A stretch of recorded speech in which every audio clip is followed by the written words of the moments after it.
Okay, good morning, council, staff. Looks like we're ready to go. Just waiting for Deputy Mayor Alcock to put our video on, and Councillor Withey indicated he might be a few minutes late this morning, but he is coming. So I will call the meeting to order, and I will confirm that we have quorum and everyone, with the exception of Councillor Withey, present at this time. The clerks have assigned movers and seconders for all the motions noted, and if anybody has any objections to any of them, just let me know at the time. I have a resolution moved by Councillor Schumacher and seconded by Councillor Wiebe. It is recommended that the General Committee meeting agenda dated Wednesday, January 27th, 2021 be adopted as printed and circulated. All in favor? And that carries. Are there any disclosures of pecuniary interest?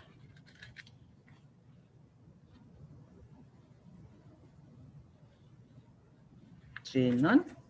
We have no invited or ceremonial presentations this morning, but we do have a deputation. So I would like to welcome Nancy Wangler to do a presentation. And I think, Nancy, are you on screen somewhere? Or somebody might be letting her in.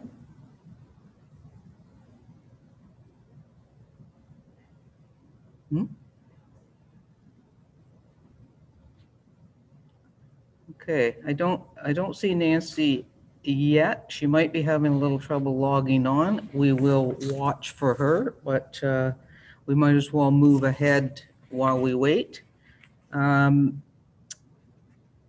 Is committee okay if we move item 6.4.1 up to the beginning of the agenda? It's just a development services update, but our director Maxwell may have to leave the meeting before we get to the end. So if council's fine with that, we will do that. So I will ask Kirsten if you will do our update, and then we'll go back and see if we have the deputation. Welcome, Kirsten. Thank you, Mayor Terziano. I just wanted to give Council Committee an opportunity to hear about our cloud permit system that is the new building permit system. It went live January 1st, and everything is going really well. We've been receiving permit applications from both designers and members of the public who are just normal homeowners, and nobody seems to be having any issues yet. So we're really excited that it's working very well. And the other thing I just wanted to mention was that our community planning permit bylaw, we have a survey that's been launched on My Huntsville, our engagement site, and we're hoping that everyone who is interested in participating and has any thoughts about what our new bylaw should look like logs in and fills out the survey. It's going to be live for a couple of weeks, and that project is proceeding quite well as well, and we're doing regular updates at Planning Committee, but not all of Council hears those updates. So that was the only other thing I wanted to mention. Thank you.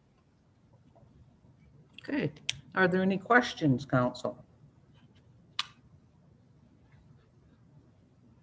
Seeing none. Thanks for that, Kirsten. All right, Tanya, are you trying to track down Nancy? And if so, have you had any luck? No luck? Okay, we'll move on to our next agenda item then. And we are in corporate services, and I have a resolution moved by Councillor Stone and seconded by Deputy Mayor Alcock. It is recommended that the amended disposal of surplus asset policy as attached to Corp 2021-06 as Schedule A be approved, and that the current disposal of surplus assets policy number budget and financial 05 as attached to Schedule B to Report Corp 2021-06 be repealed. Rebecca, do you have anything that you want to walk us through on this one?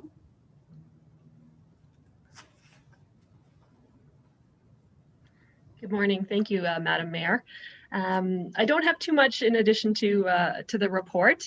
We're really just expanding on the current policy and getting it up to date with our current practices. There are a few positions in the organization that do the majority of our disposals. So I've put in a authority schedule. They are very similar to the procurement policy that delegates the authority to staff to be able to dispose of our assets.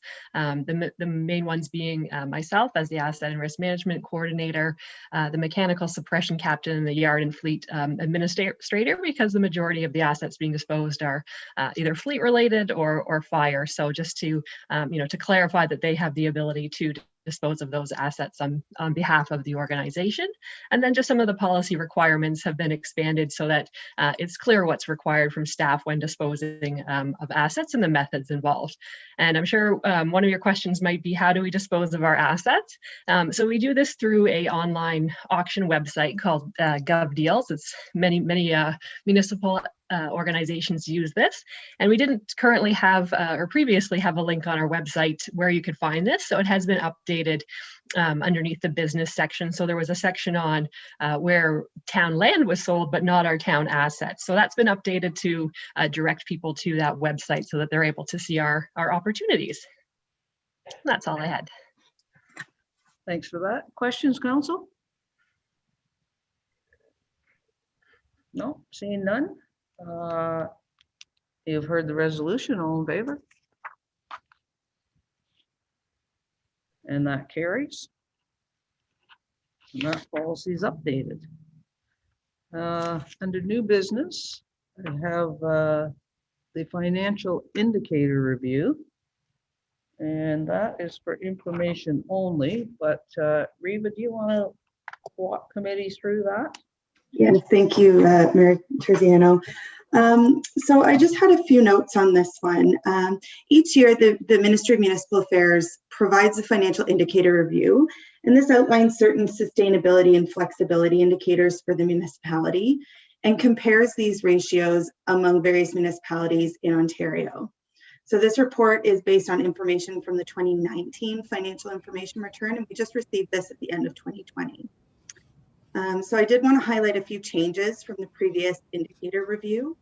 So two indicators, the debt servicing cost as a % of total revenues and the annual surplus as a % of own source revenues, have both been reduced from moderate in 2018 to low in 2019. So in 2018, these were both moderate ratings due to a large one-time loss on the sale of land and capital assets. So since these ratios aren't adjusted for these one-time type items, the rating was actually a bit skewed in 2018. If this one-time loss had been removed from the calculations, they would have both been low in 2018. I also wanted to speak a little bit about, there are two indicators that currently have a moderate risk rating. So total taxes receivable as a % of total taxes levied is currently moderate. So this ratio is showing how much of the taxes billed over the years have not been collected yet at the end of 2019. This ratio is moderate and has been fairly consistent over the last number of years.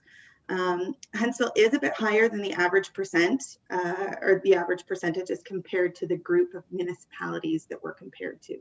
So this is partially due to the timing of supplementary taxes.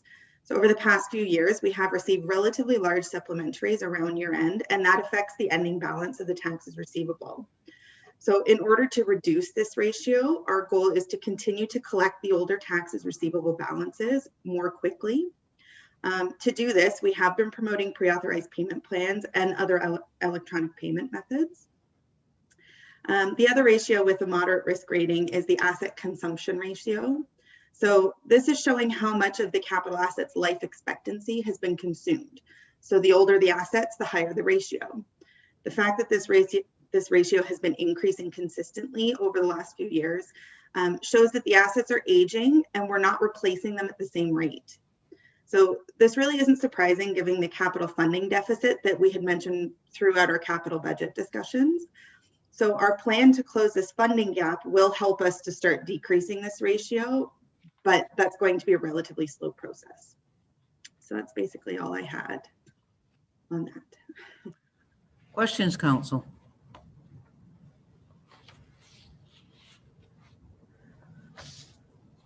No, Ruth, I just have one question, and that is about the taxes outstanding and the moderate rating, and I appreciate your description as to why that's happening, but we have been moderate for a number of years. So are there any actions that we can take that would help us drive that back down to low? And I don't know if Julia will want to jump in here too. I know that we are promoting pre-authorized payment plans. So that's, trying to get taxes collected more quickly. We're also promoting electronic payment methods.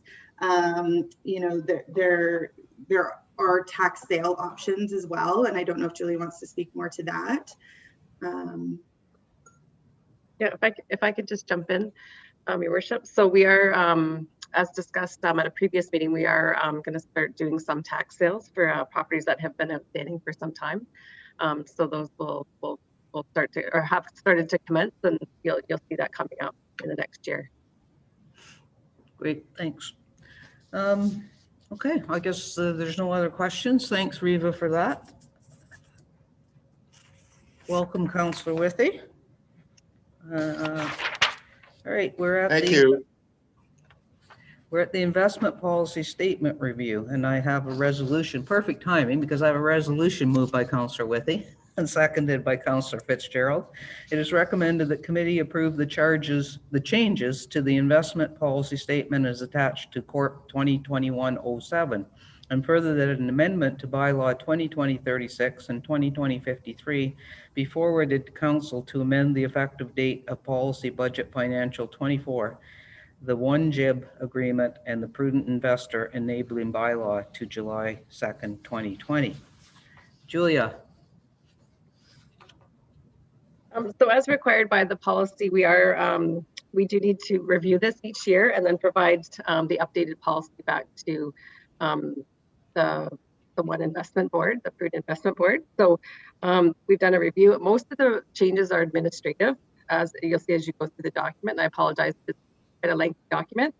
But the other major change is the fact that we did originally have a date that it estimated that the would come into effect on July or June 1st, but due to COVID and just some timing issues, it was delayed somewhat. So we had to revise all of our documents back to July 2nd, 2020. So that's one of the major changes. Other than that, there's no other significant changes. And I do want to note that I will be bringing back the results of 2020 from the Prudent, probably at the next meeting once we have that annual statement available to us. Okay, and lengthy is an understatement. I think that document was about 124 pages of not very easy reading, maybe for treasurers, but anyways, are there any questions from committee? Okay, you've heard the resolution, all in favor? And that carries. And we're at a financial update. Julia, you're still up here if you have any updates from the finance division for us. So it's not so much of a finance update, it's more of a corporate update, I guess. We just wanted to let council know that we do have a new feature up on our website where it's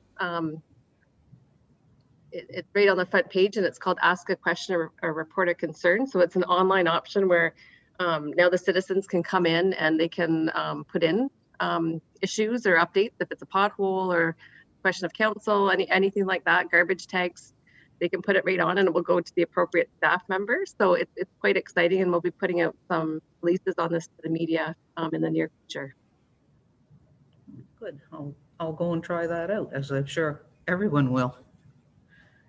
Are there any questions? Councillor Armour. Thank you, Worship. So, for example, our town email will come active there, and they can actually email us directly from this? It's more for reporting a concern. So if they don't know who to contact, it would be more, I have this issue, I live here, who do I contact? And then we would direct them to the appropriate counselor. Great, thanks, Julia. Madam CAO, Lakeland Holding, third quarter shareholder update. Thank you, Mayor Terziano. Nothing to add. The report is just a standard report that I provide on a quarterly basis from Lakeland. This one is a little bit delayed. I do apologize for that. But if there's any questions with respect to the document, I'd be happy to answer those. Any questions on Lakeland Committee? Great, that's for information. Okay, I see we have our deputation has finally got logged on. Nancy, welcome. We will. Thank you. That's all right. We went ahead and did a whole bunch of other business, so no problem at all. And we will turn the floor over to you now. Okay. Thank you, Mayor Terziano and Council for seeing me today. I went and sat before the Committee of Adjustments to remove my parking spots, my private parking spots behind 72 Main Street, and I'd like to turn it into a outdoor patio. The planning department or town, whatever field that falls into, has asked me for $9,000 in levy fees to move forward with my patio. So just to remove the parking spots and put my patio is $9,000. Just write a check. I can't afford it. I have 3 parking spots. What the town or the planning department has asked me to find an alternative parking for one of my parking spots, an alternative spot for my residential tenant, which I have. I've secured a lease. So I'm now paying for a lease elsewhere for my tenant to park. That's one spot. My second spot is, and for many, many years has been used as for signage. Signage goes out into that actual parking spot area for the business that's there. And prior to that, before I owned the building, Campus Crew used it to put their clothing out there. And when the Veranda owned the building, they used it as a summer showroom for their summer furniture. So it's never, in my knowledge, been that center one has been used for a parking spot. And then of course, the third parking spot is my personal parking spot where I park when I come to work every day. So $3,000 a spot. 2 spots I have taken care of. One, I've secured a lease. The second one hasn't been used as a parking spot. So I feel that $3,000 would be much more, much fair request of me to pay into the levy regarding these spots. As I say, they are 3 private parking spots. They are my spots. They are used for my building, not for patrons parking for downtown. So I'm not taking away the customers of downtown's parking spots, and other than maybe my own. And that's where I think that I could understand a fee for my personal parking spot. I am a downtown business owner of 2 businesses. And because of that, I'm fully aware that parking's crucial. I was part of the parking committee back with Lou Lubison and Kevin from Treasures and Trophies many years ago, and it was frustrating then. I understand I'll have to park farther away and walk into town or walk from my home into town. There's a sacrifice there. I get it, but I'm a business owner. I need my patrons. So I would never park close to town. And I'm not sure if Bob's there, Councillor Bob Stone's there today, but he knows my motto. If my staff park on Main Street, they're fired. Simple, because that's how severe it is to me. It's prime for all of us downtown. So I think there's a bit of give and take, and I'm asking for a bit of giving here. And that's my thing. Okay, thanks, Nancy. And just to summarize a bit more, I don't see Curtis on the line, but as Nancy mentioned, she was at Committee of Adjustment where all decisions are final at Committee of Adjustment. So as part of the committee approved her taking the 3 parking spots, the 3 existing private spots, and turning it into an outdoor patio. And so that was approved, and it was approved. Part of the report was $9,000 cash in lieu of those 3 parking spots. So it was all approved at once. So basically the request now to our committee is to is to rebate, so that's already been passed. So basically to rebate a portion of that $9,000, and your ask is for us to consider rebating basically the 6,000 of the 9, and you're prepared to pay 3. Is that a fair summary? Absolutely. Okay. That's fair. Okay. I'm going to ask Councillor Stone first if there's anything, because you are chair of Committee of Adjustment, that I missed there in that summary. No, you're exactly right.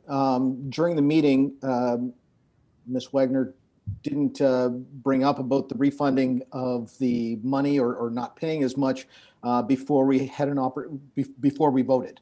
So committee voted, and then we heard about her ask, and that's why it wasn't dealt with firstly at Committee of Adjustment. And the 9,000 is a bylaw. Well, 3,000 per spot is a bylaw that we have on our books. That money is supposed to go, if we're taking away a parking spot, we're supposed to use that money. It goes into a reserve to put more parking in someplace else. Thanks for that. Director Maxwell, is there anything that committee should be aware of that we're missing here that you would want to add before I go to committee?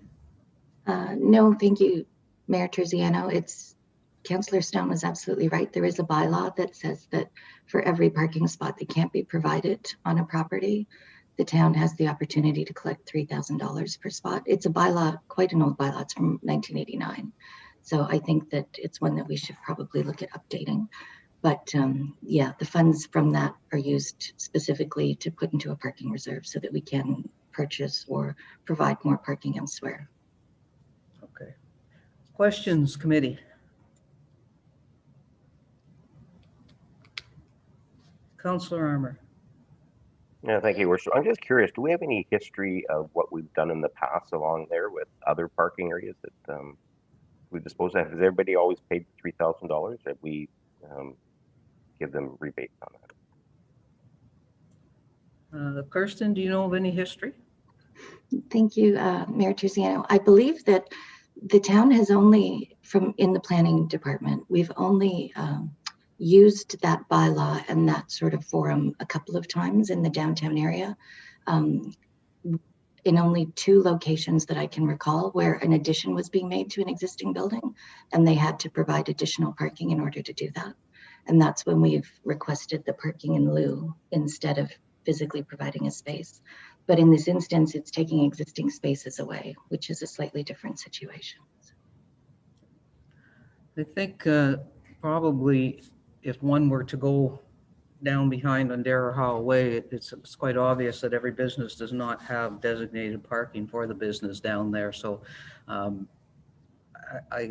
would almost wonder when that particular business, whoever it was at the time, had to provide 3 spots for it. But we probably don't go back that far. Councillor Schumacher.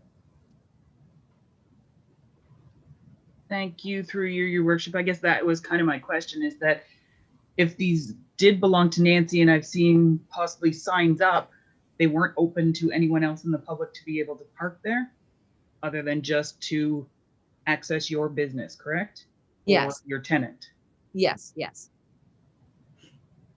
Councillor Weeb. Thank you, Worship. This is through you to Nancy. Any feedback from your neighbors behind the building as to this proposed change? Oh, my neighbors love it. My neighbors love it. I've talked to them on many times, and they're all for it. They see it as a positive. They don't care about the parking spots because the parking spots meant nothing to them. They're not for customers. That back area is not the prettiest thing, and they feel because of beautification, the timing with COVID, we need to do everything to get it looking nice back there and making it more accessible back there. So all of my neighbors are right on board. I haven't heard any negativity. Councillor Stone. I will just add to that. Nancy presented to the BIA board, And the board unanimously said this is a wonderful enhancement to the backside or the riverside, river mill side of the buildings. And we all want to fix it up back there. So it's another store frontage rather than the backs of buildings. Okay, I think we've got a resolution prepared, which I would need a mover and seconder for, and council needs to be aware that we will need 2/3 because this motion is not on our agenda, so we will need 2/3 to pass it. But I'm just going to wait for the clerk to give me something that's been prepped.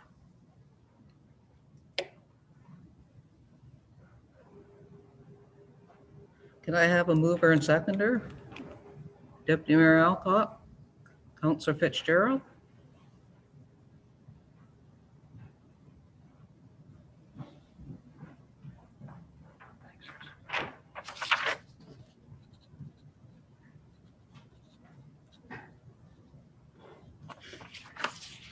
Okay, I have a resolution moved by Councillor Alcott, seconded by Councillor Fitzgerald, whereas a minor variance development 2021-01 was approved for 72 Main Street East, the effect of which provided relief from some subsection 4.1 of the Comprehensive Zoning Bylaw 2008-66 as amended to reduce the number of parking spaces on the lot from 3 to 0. And whereas a condition of approval of the minor variance requires cash in lieu of parking being provided in accordance with bylaw 89-200 in the amount of $9,000, $3,000 per space. And whereas the applicant has requested that this fee be reduced, therefore it is recommended that $6,000 of the required fee be rebated. Questions or comments? Seeing none, I'll call the question. All in favor?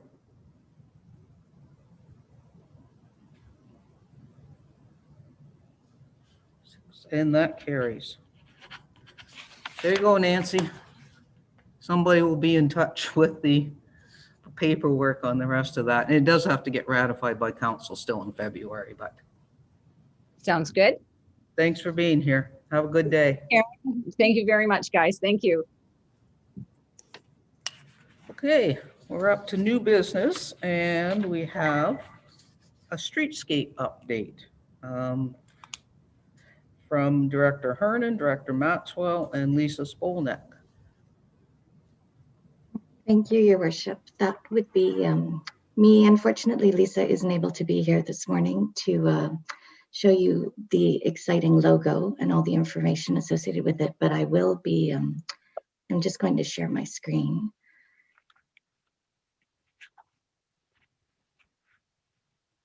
Can everybody see that? Yeah. Okay. Sorry, is it still visible? Yeah, you're good. Okay, I'm losing it. So sorry about that. So the logo that's been designed is Diggin' Downtown Huntsville. And the Diggin' Downtown name was chosen because it was positive, supporting local, and had the opportunity for creative online marketing campaigns that will help to further shopping incentives and activations during construction, such as Diggin' Downtown or Diggin' the Detour. And the name and the logo were developed in consultation with staff and the BIA. And you can see that the logo, the eye, has We're not seeing the logo. Yeah, Oh. Kirsten, we're still on your first page. Oh man, sorry. I don't know what it's doing. It says it's, oh. Are you seeing the logo still? Yeah, now we're seeing the second page. So Perfect. Sorry about that. okay. For some reason it paused. I didn't even know I could pause. So this is the I and the O for the Diggin' Downtown end up looking like a shovel. So it's pretty clever. The reference to construction isn't too much, but it is with the shovel head and the handle. It's quite interesting. The logo is very versatile. And the color was chosen because it's quite, it will pop when we're looking at different construction things because it's this nice purple color. And it goes with a few different other if Lisa was here, she'd be able to explain it so much nicer, but it is a really great opportunity, and it's really versatile. The icon can be used throughout the marketing and with different illustrations that have been developed. And purple is unexpected, but it will stand out against other materials and signs.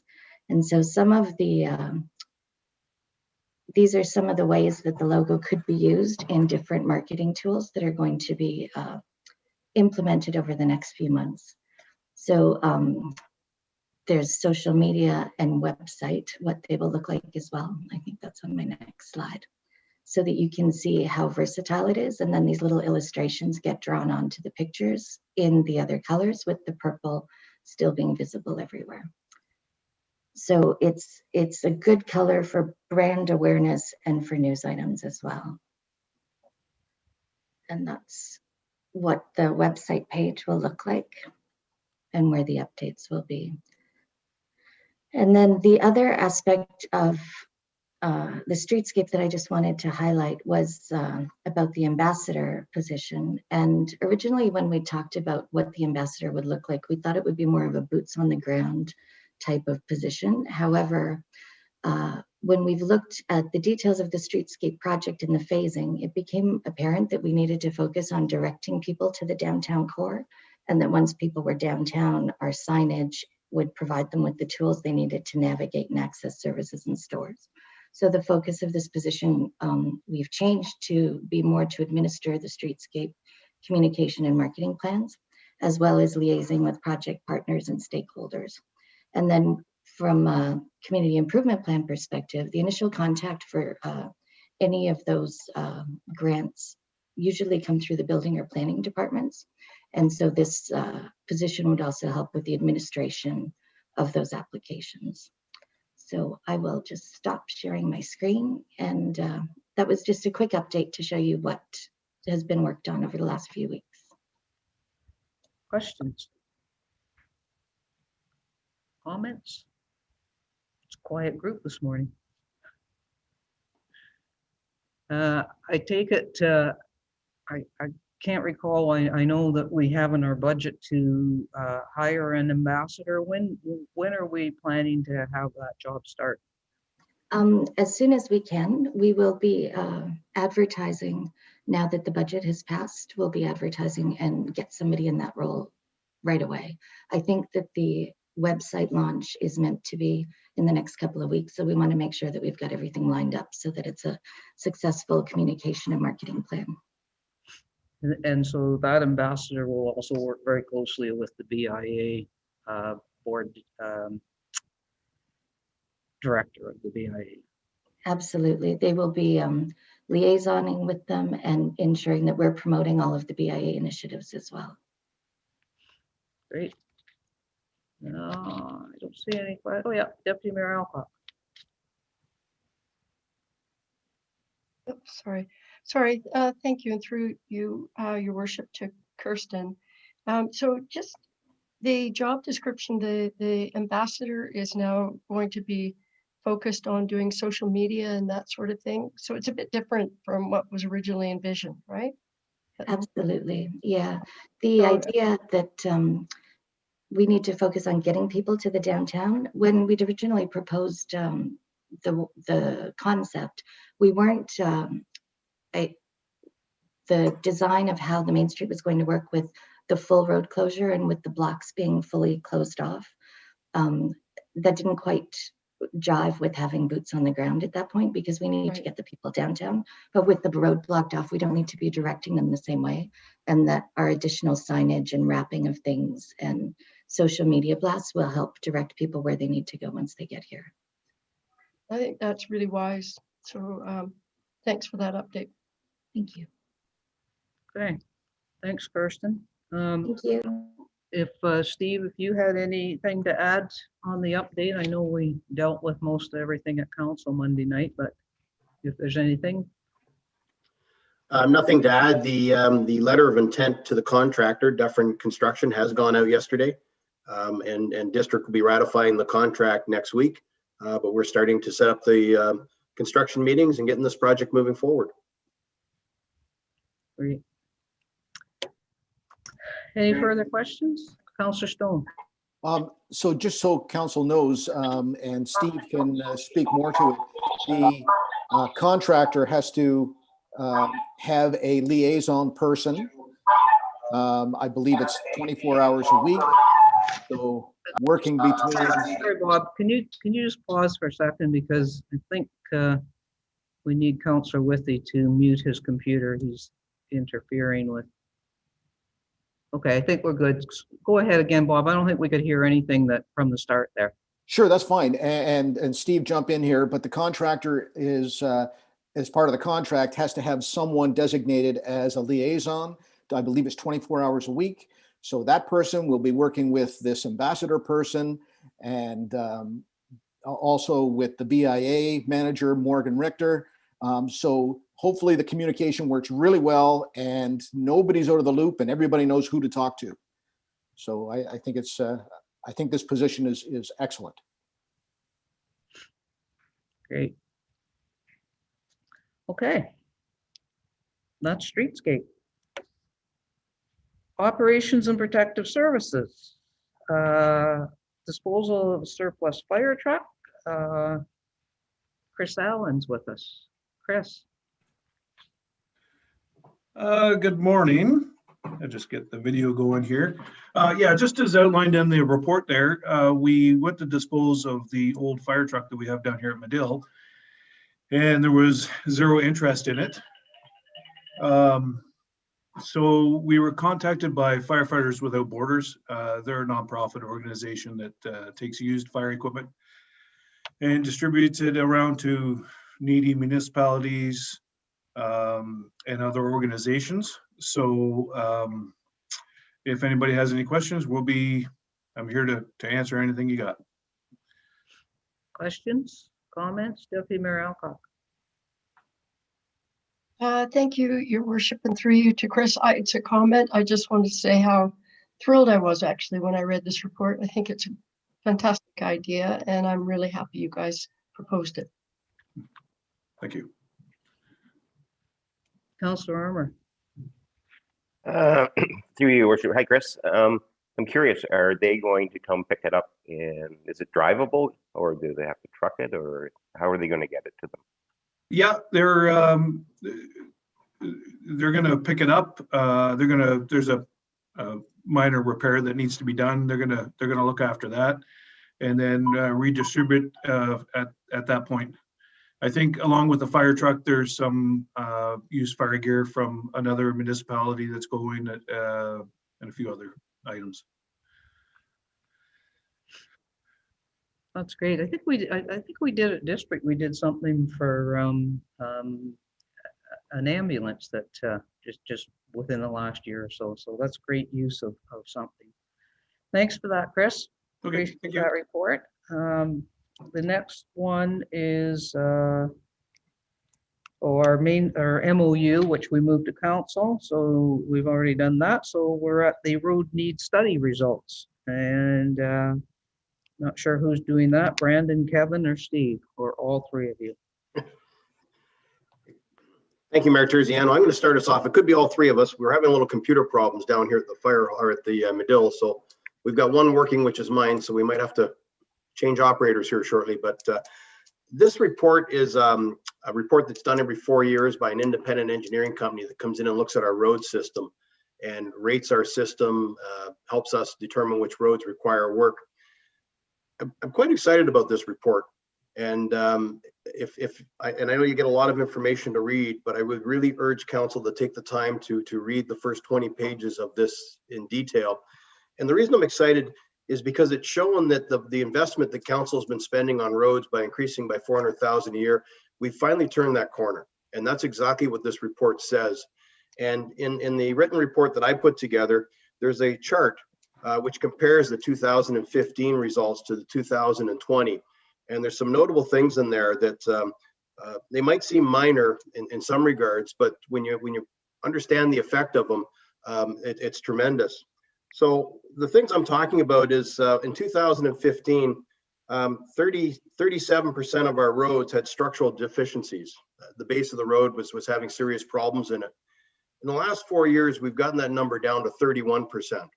Now you can argue that it still means that a third of our roads are in tough structural shape, but it's shown that we've turned the corners. For years, we've always seen these numbers increasing, thinking, how are we ever going to get ahead of this problem? How are we ever going to fix this problem? What this report has shown, and it's the first time we've had an independent done again, is that we've turned the corner. And rather than every number getting worse, we're seeing decreases in them, which is a positive thing. The last roads needs study in 2015 showed 60% of our roads, over half our roads had major drainage deficiencies. We're down to 52%. So there again, you can argue it either way and say, well, 50% of our roads have got terrible drainage issues. And I'll argue it that in the last 4 years, we've seen an 8% decrease, which shows that the work we're doing, the money we're spending is improving the roads. And even though we've increased the road system by 5.4 kilometers over the last 4 years, we're still managing to decrease the numbers, which are key. The key rating at the end is the adequacy, the overall adequacy rating. And what they basically do is they look at your road system and they say, what percentage of your roads are adequate today and what percentage require immediate repairs? And 4 years ago, we had a fairly good adequacy rating. We had an 81%, which a lot of municipalities would be quite proud to have that. This time we received an 85% adequacy rating. So they're saying 85% of our entire road structure is adequate for the traffic and the volumes and the use it's getting today. Now I get it. The other side of the argument will argue that 15% is in terrible shape, and that's roughly 61 kilometers. And I certainly understand that. But to see these numbers finally going the right way shows us that there's light at the end of the tunnel. And if we continue with our road plans the way we've been talking about them and the way we've been investing the capital dollars in them, we'll see these numbers come down again. There's nothing I'd like to see more in 4 years from now to looking at a drainage problem at 40%, which is still a high percentage, but it shows that we've turned the corner and we're going the right way. So I really urge you to take the time and read through this and have a look at this document. They've prioritized roads. They've told us which are the worst. The other thing in that exact summary, if you will, if you take the time to read it and the concepts, which we totally agree with, is they're saying it's time to stop fixing all the bad roads. And we've heard this before when Lee Riptenberger was here, when Kevin talks to us all the time, that we got to start spending money keeping roads good. It's the only way you'll ever get ahead of this program. And the capital plan that you approved the other night, the work plan, shows that we're putting $300,000 this year into good roads to keep them good. And I think over the next 4 or 5 years, you'll see that number continue to grow till probably there'll be a stage where we're spending $1 million a year keeping good roads good so they don't hit the bad list. The other interesting thing in this study, when you read through it, they've done 2 different priority charts. One, they look at the worst roads and say, these are the roads in the worst condition. And you can go through that and see them. And you can probably drive our road system and know them ahead of time. But they go a little further and they look at which is the best bang for your buck. Looking at vehicle counts, looking at that traffic use, looking at traffic patterns. And that's the interesting one when you read into that chart and look at it. So an example being that we have some smaller roads. I think Ripple Pallet Lake Road is an example where it's been rated in terrible shape. And there's about 12 residents up on that road. And although it's in terrible shape and it's in need of a rebuild, it's not on the priority guide. And the reason it's not on the priority guide is because there's 12 residents there. Where they find other roads where we have vehicle traffic counts at 1,500 counts or cars a day. And they're saying that's where the money should be spent. And that's where you'll get your best bang for the buck, that you'll solve the most problems for the most people. And that's the interesting thing in this report when you read through it and look at it, and it makes a lot of sense. What we're going to be doing with this report now, we got our storm sewer report. We're working on our sidewalk report, and we'll be talking about that in a few minutes. We're now planning to lay all 3 of these reports over top of each other to really look at where the best bang for the buck is. And we've already identified streets that need major stormwater repair work. And we see that they're on the list for road repair work. So it makes more sense to rip those streets up and fix the road and fix the storm and do the sidewalk work that's required all at once to give us a total better network.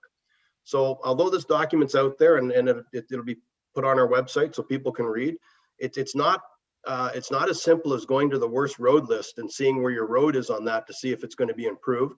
Over time, we'll be back in Fort Council probably in 4 or 5 months' time with more of a master plan looking at our storm sewer, our sidewalks, and our roads, with which we feel is the best bang for the buck, which will get the best return for the dollars invested, and a plan moving forward. So I'm happy to answer any questions. I know it's a very lengthy report. I know it's got a lot of charts in it, but I really urge you, and I know you get a lot of information to read, but I really urge you to take the time to read the first 20 pages of that report to understand it. And you know, when residents want to say that we're not doing right for our roads, here's documented engineer proof that we are. Just as a side fact, the engineer that did this work for us is the same engineer that's done the last 3 reports for us through different companies, but he's been assigned the same project every time. And he even made the comment to me that not only does his research and his numbers show it, he can see it, and he can see that we've turned the corner here and we're headed in the right direction to improving our road network. So it's a real good news report. Yeah, we have 61 kilometers of terrible roads, and I know social media will be ripping me a new one right now because I'm saying it's a good report, but I think we have to look at the fact that 85% of our roads are adequate, and we're headed down the right trail to solve this problem. Happy to answer any questions, Mayor Terziano. Thanks for that, Steve. Good report, good explanation. Hope nobody from Ripple and Powell Lake was listening, but let's see what we have for questions. I think Councillor Schumacher was first. Thank you, through you, your worship. So yeah, looking at this is all roads. I know we've debated some of those, you know, seasonal roads, those ones that, you know, people want us to do more on. Are these in that study as well, or are they just pretty much the main roads that we do take care of? So the seasonal roads are in here as an appendix, but we pulled it out of the calculations because the council's already made the decision on what we're doing with non-maintained roads. If you add the non-maintained roads, it looks real bad, but we do have pricing on fixing up non-maintained roads to bring them into decent shape, which is quite staggering, those numbers. But to answer your question, this is the roads that the public travels on today, whether it's a gravel, high float base or a paved road. It is not the non-maintained roads, and it is not the seasonal roads. Councillor Armour? Yeah, thank you, Your Worship. I just want to say this is really a good news story. If you think about what we've invested in roads, this council over the last 6 years, it's paying off. And I just want to give us all an applaud and say, we keep up the good work, everyone.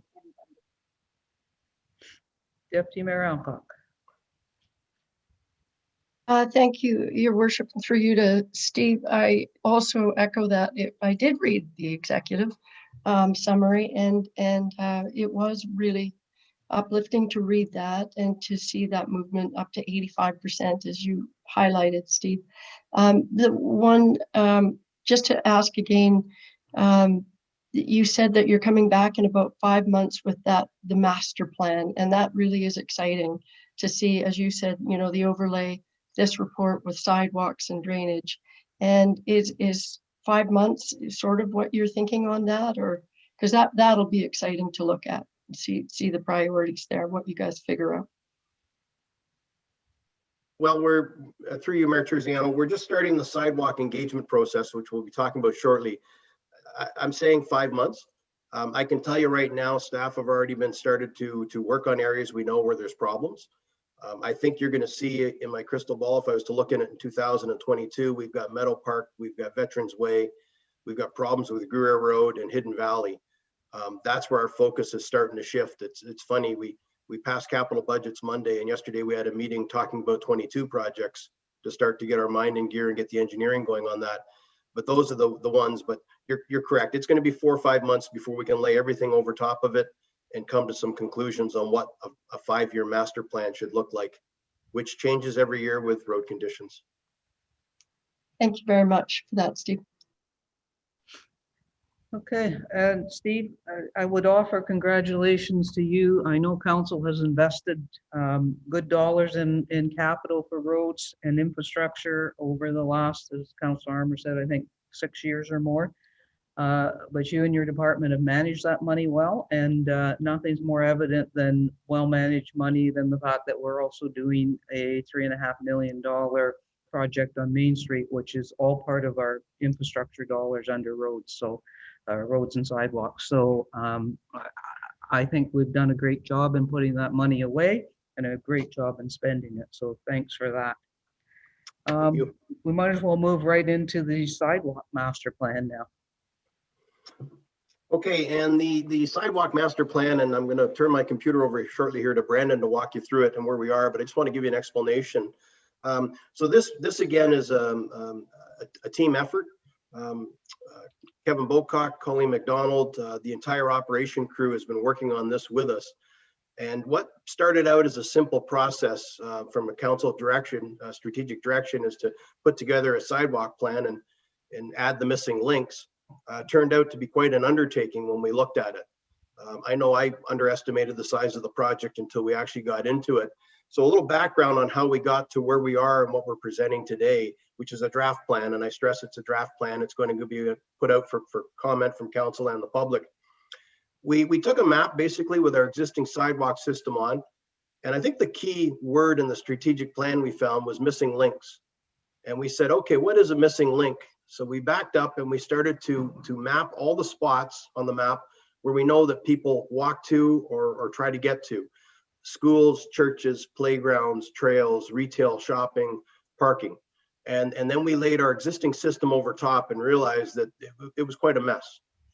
So we started again and we actually said to 4 different work groups, we said, draw the perfect sidewalk system for Huntsville. Pretend there's no sidewalks. We gave them a map without any sidewalks.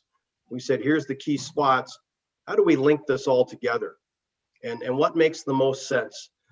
You can argue quickly that if you put a sidewalk on both sides of the road everywhere, it would link the whole town together, but it's an unfeasible and unattainable goal. So we started to look at it from more of a system of what is a major sidewalk, a primary area, such as Main Street, which requires sidewalk on 2 sides of the road due to the vehicle traffic. And what is it, what we call the neighborhood sidewalk, where a sidewalk on one side of the street could be suffice to get people to the areas they're going. And then we started to link them to all the spots that we know they walk. The other interesting thing that we did is we spent a lot of time out in the field watching people, as crazy as it sounds. And our operators were doing a lot of time, the sidewalk machines, telling us where people were cutting through areas. And we found solid walking paths through the snow, which was evident that there was a lot of foot traffic, and it was obvious that that's a missing link where people are trying to get to and from. One of the best examples I can give you if you go take a look is at the top of Center Street. We stop our sidewalks a block back, but if you go up to the end of the street, the neighborhood up there has organized themselves and they actually snow blow a trail down through there and sand it to get the residents onto Center Street, to get them down to the schools, the public schools where the kids are going, to get them downtown where they're shopping. So things like that were quick and easy to point out and say, there's a missing link. And you're going to see that on the map that we've done here. The other things that we're looking at, we've got perfectly good sidewalks that people don't use. And we really wondered why they don't use them, especially in the wintertime. And I know CAO Corey and I were sitting in a subdivision one day watching foot traffic to see what they were doing. And the people are walking the roads. And when you stop and talk to them, they say they appreciate the sidewalk, but they prefer walking the roads in the wintertime because they're wider, they're in subdivisions where it's quieter traffic, and they're not required. And a lot of our subdivisions don't have sidewalks. So it sent us back to the drawing board to look at this again and say, does every subdivision require sidewalks? Or do we do other things such as traffic control, lowering speed limits, making community safety zones? So things like that we're looking at. But what Brandon's going to walk you through is our mapping to date of what we feel is the ideal system. And he'll talk to you about some of the missing links and some of the crosswalks that we feel are required, because we certainly are missing some crosswalks. And then we'll talk about our next steps. So I'm just going to pull it up, share the screen, and let Brandon walk you through the process that we've gone through. If I can find it.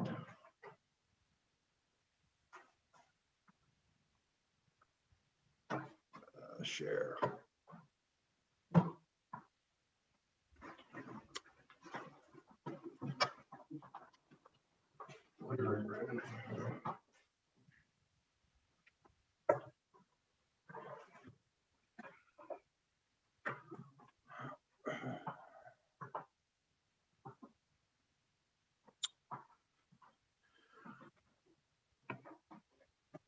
Okay, thanks, Steve, members of committee, and Mayor Terziano. So what we've done to date here, as Steve has mentioned, is I'd like you to look at this map as a perfect world. So picture today, Huntsville, no sidewalks. That's where we started. And so I'll walk you through. First thing is the legend. I'm going to put that up there so we know what the colors are here. So looking at this, we've got yellow as primary, so that would be sidewalks on two sides. Orange is neighborhood, so they would be sidewalk on one side.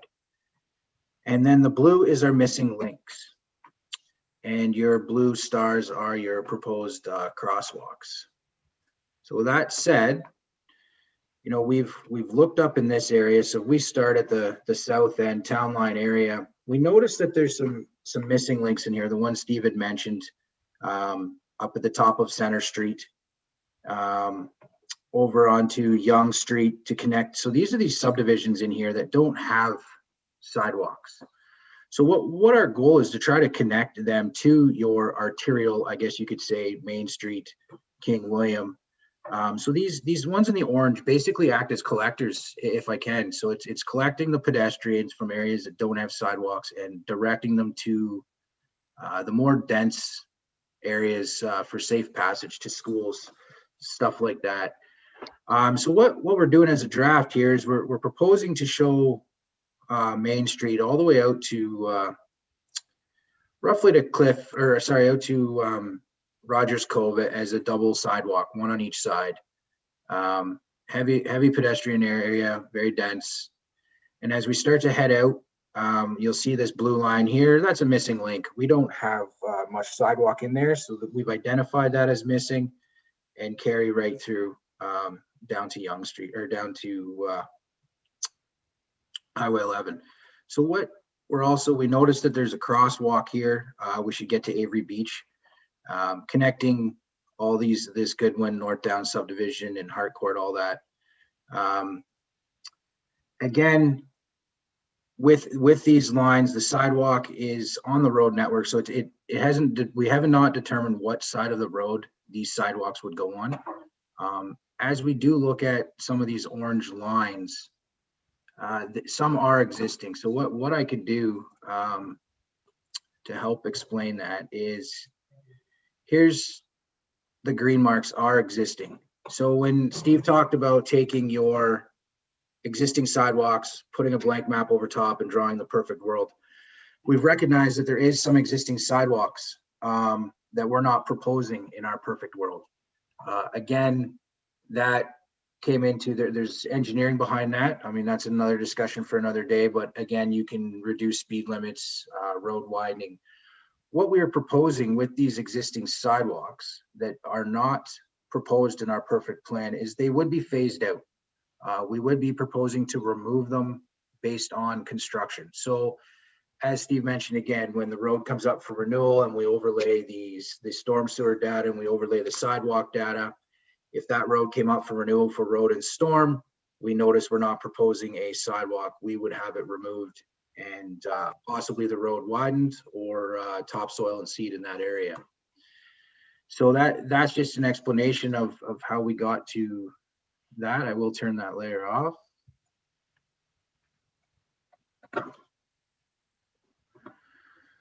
So one thing I want to point out, again, as per the report, there is this map is there for your reference for these where we're proposing missing links, crosswalks.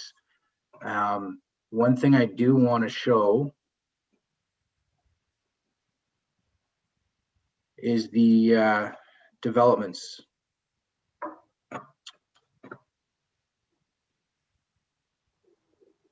So as I zoom out, we currently have a very, very large proposed developments in Huntsville that are draft plan approved. So for example, we're out Muskoka Road 3. So out here, we're taking our sidewalk machines from here, driving all the way up here just to plow this. So urban area here, this is still urban zone up here. So are we, you know, as this, you look at the size of this compared to the size of downtown, in the next 5 to 10 years, we're going to at least triple our sidewalk network moving in this existing direction that we are in today. So hence we're taking a really good look at where we are and what is required and what may not be required. So that's a good understanding if you can look at it from that point of view is here's our future developments already draft plan, sidewalks proposed. The other thing in this is we've looked at possibly maintenance. So I turn these layers on, and anything in this blue dotted area, and again, this is draft, we're proposing that it be year-round maintained. Anything outside of this black dots would be seasonally maintained. So hence any in here would not be, this would no longer be winter maintained. When we really think of what is pedestrians doing, are they walking from here to get to downtown? Are they walking from here to here? I think in the wintertime, they're mainly only going to walk the road as they are now anyways. So there's a bit of reasoning behind that. So again, this is a lot of information. It is in the report. Steve will touch base on our survey plan here shortly, and that will help. And I'm there to answer any questions, walk you through this map again if we need to. Again, I could be here all day saying where they should be and where they shouldn't be. But as a working group, this is our proposed draft, and a lot of effort's gone into this. I just want to point out one more thing. You'll see these blue dotted lines here. We are currently working with other agencies trying to find a connecting link to the Macaulay Robertson ball diamonds. So we're in talks with the MTO as well as CN to see future connecting links also to that area as well. So that's basically that. And I will hand it back over to Steve, and then we are here to answer any questions. What, you wanted it? Yep.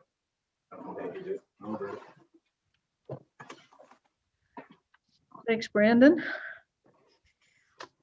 Are you ready for questions now, Steve? I'm just going to take you through our next steps, if you will, and I'd be happy to answer some questions, Mayor Terziano. And Brandon touched on it. So when you're looking at these maps, anything blue, which is a missing link, we've already identified property that we can travel through to create these links, or we have enough room on the road allowance. As he indicated, the ball diamonds, we recognize it's a missing link, and it's showing as a dotted line because we really don't know how we're going to get there yet. And we're going to continue to work on that one to see if we can find some solutions. But anything in blue that we've identified as a missing link, with council's approval, we feel we could easily have installed and move forward. So our next step in this process is to go to the public. It's obviously it's hard to go to the public during this lockdown, but we are doing a survey through our Engage Muskoka site. I'm just going to try and pull that one up. Too many things on this computer. Hang on a minute.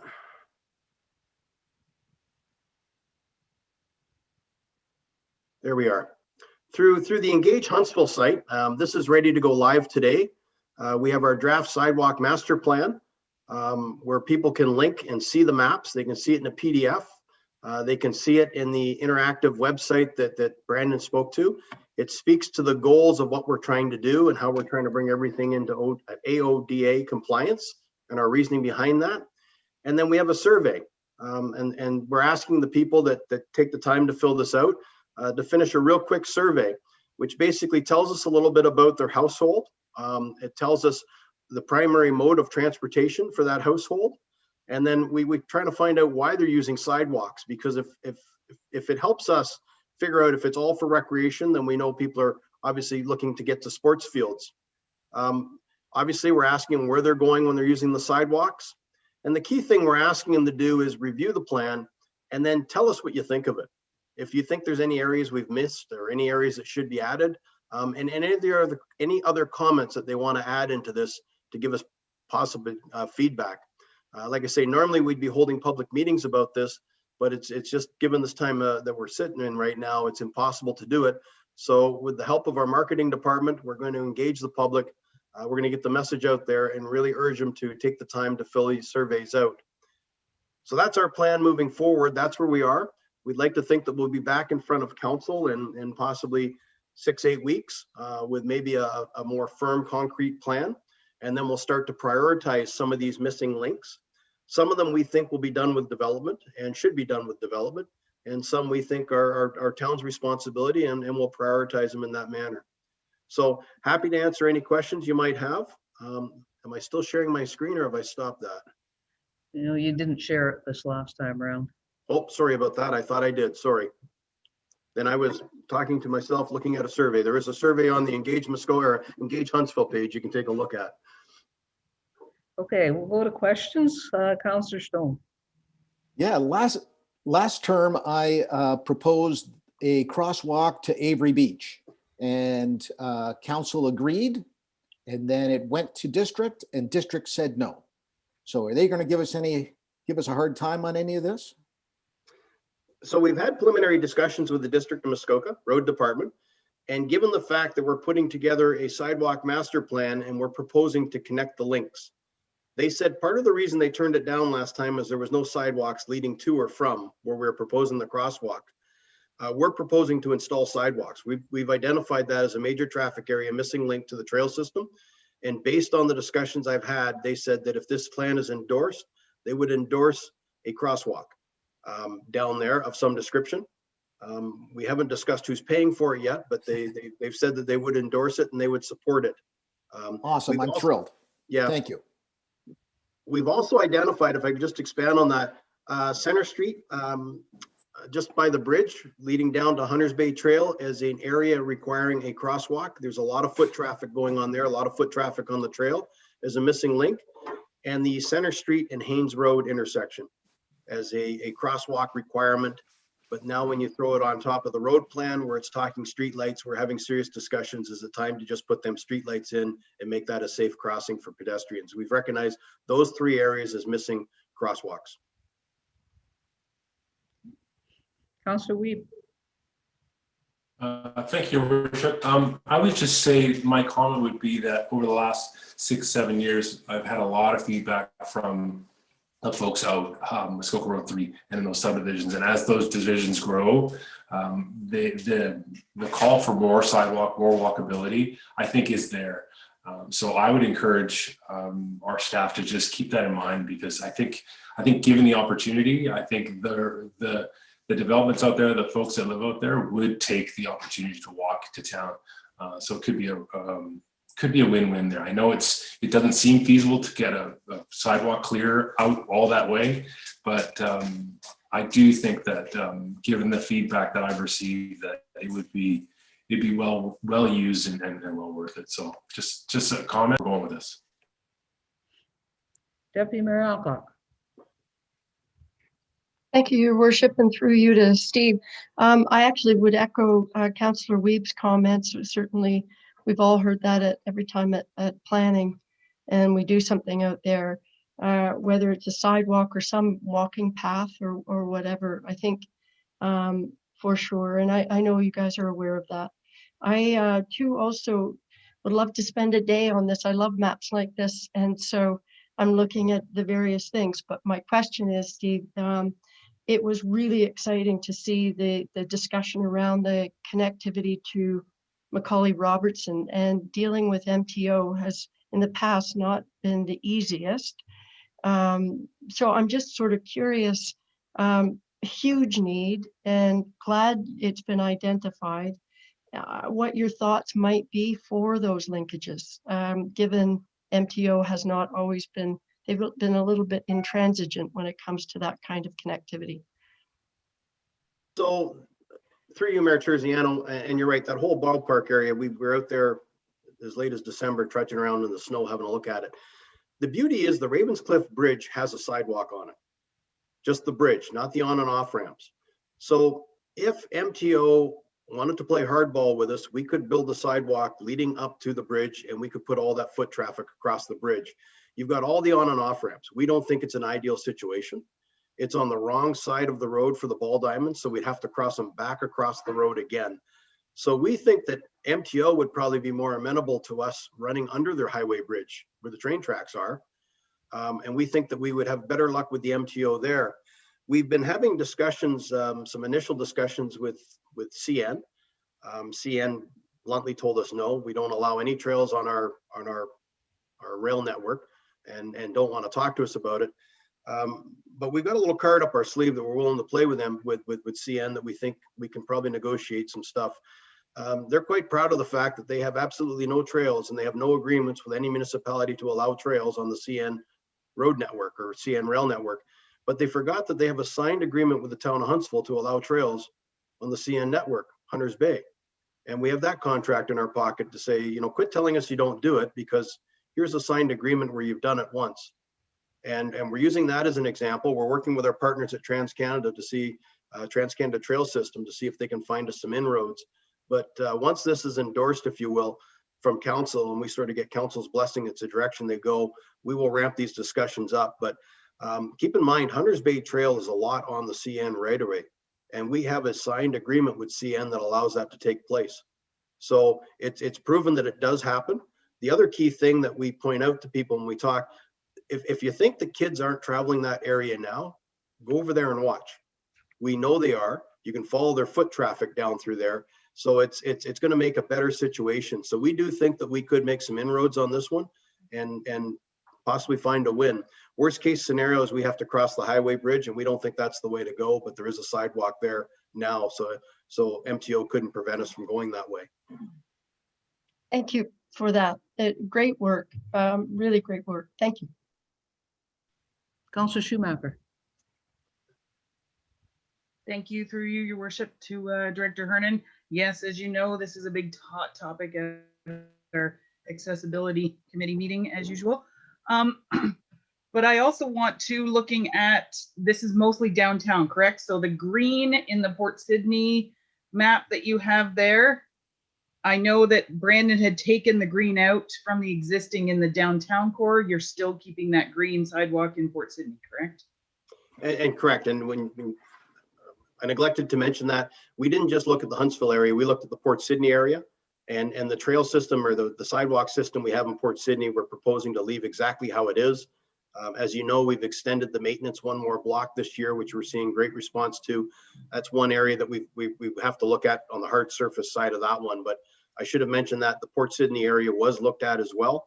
And the sidewalk system that's in place is what's there today, is what we're recommending remains in place with the extension of that one block.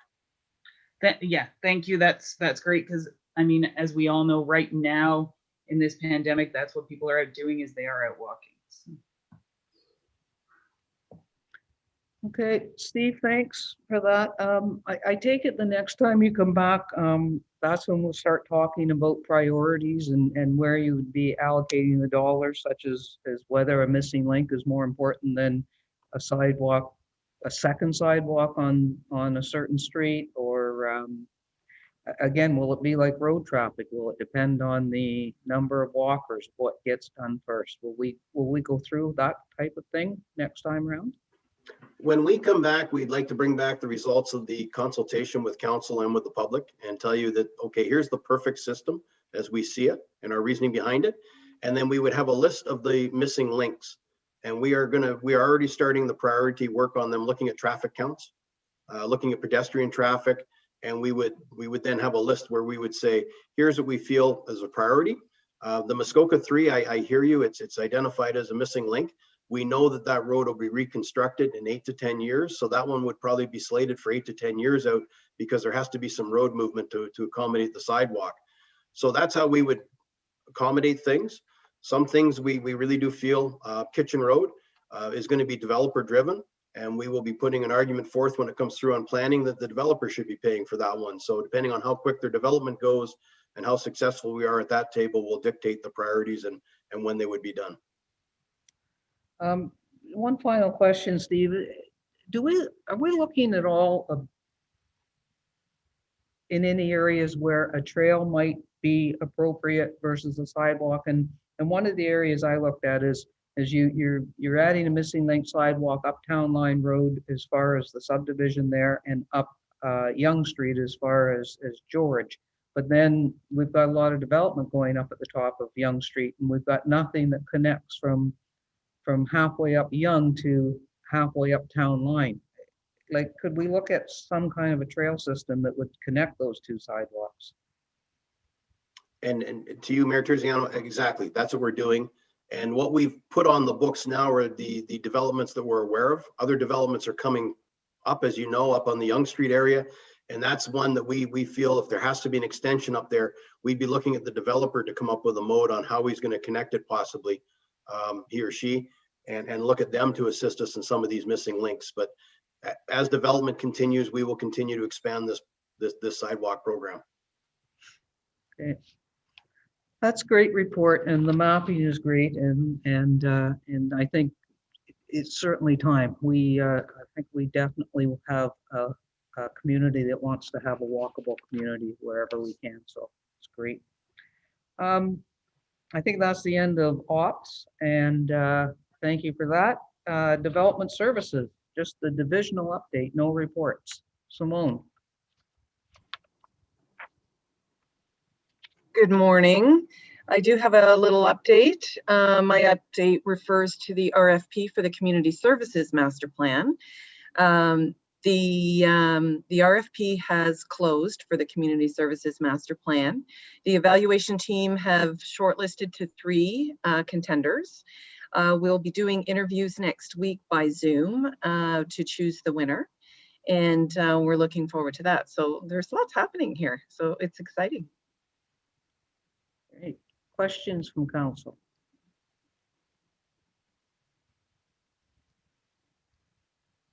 Councilor Weave, did I see your hand?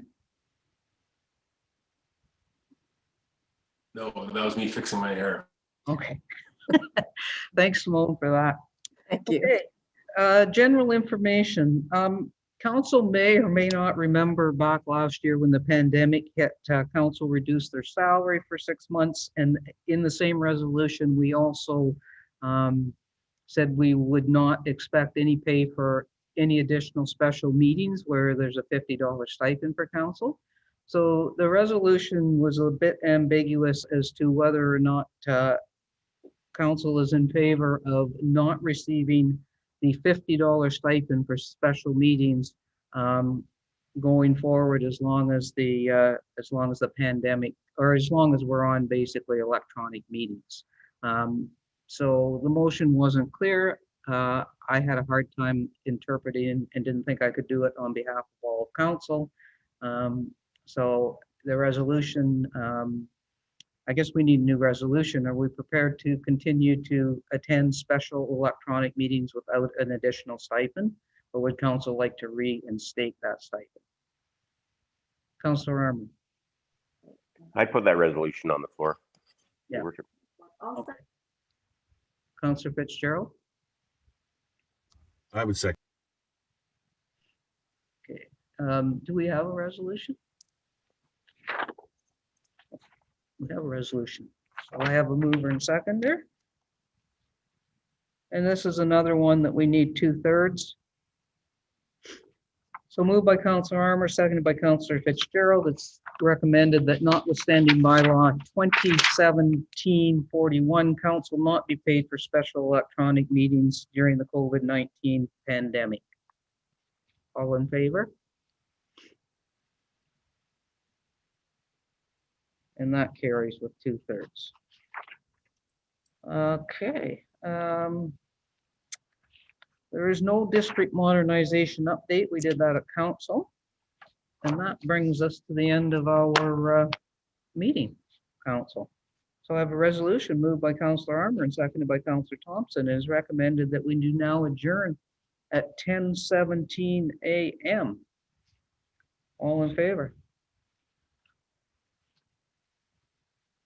And that carries as well. Thanks, council, for